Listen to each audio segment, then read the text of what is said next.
போயிட்டாங்களே, என் ஊழியத்திலேருந்து அவங்க போயிட்டாங்களே, போன மீனெல்லாம் விடு, இனிமே வரப்போற மீன் அதை விட பெருசு.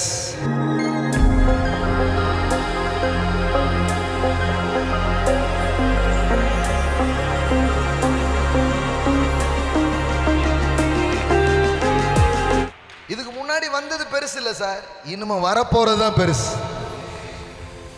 அதனால இதுக்கு போனதை பத்தி வருத்த படாதீங்க. அது போச்ச இது போச்ச, மீன் வந்துச்சு, மீன் வராதுன்னு நினைச்சோம், மீன் வந்துச்சு, அப்புறம் வலை கிழிஞ்ச வலை. ஆனா இந்த முறை மீன் பெருசு, ஆனா வலை கிழியாது, வலை கிழியாது. அப்ப என்ன அர்த்தம்? இதுவரை இல்லாத ப்ராஸ்பரிட்டி உங்க கையில வரும். அது நார்மலான ப்ராஸ்பரிட்டி இல்லை, large large, lakhs of lakhs, crores of crores, it will come to you.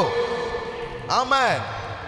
அதே நேரத்தில் God will give you a capacity to manage the finance, the capacity to manage the wealth. Amen. இதுக்கு முன்னாடி வந்துச்சு, but that is no management. But this times வெறும் வர்றது மட்டும் இல்ல, வருவதை நிர்வகிக்கக்கூடிய, ஆமென் ஆமென், அந்த capacities. ஆமென். திரளை மட்டும் தரவில்லை, திராணியையும் தருகிறார். எல்லாம் சொல்லுங்க, திரள்களும் திராணிகளும். that means capacities. ஆமென். ஏன்னா நிறைய நேரம் வந்தா கூட மேனேஜ் பண்ண தெரியலன்னா போயிட்டே இருக்கும். ஆமென். I tell you, பெரிய மீன் வந்துச்சு, அதே நேரத்தில் வலை என்ன பண்ணல, கிளியல. ஆமென். அப்போனா என்ன அர்த்தம்? இந்த முறை இதை நான் இன்னொரு ஆஸ்பெக்ட்லையும் பார்க்குறேன். மீனுன்றது வளம். எல்லாம் சொல்லுங்க, வளம். வளம்னா ரெண்டு, ஒன்று ஜனம், இன்னொன்று பணம். ஆமென்.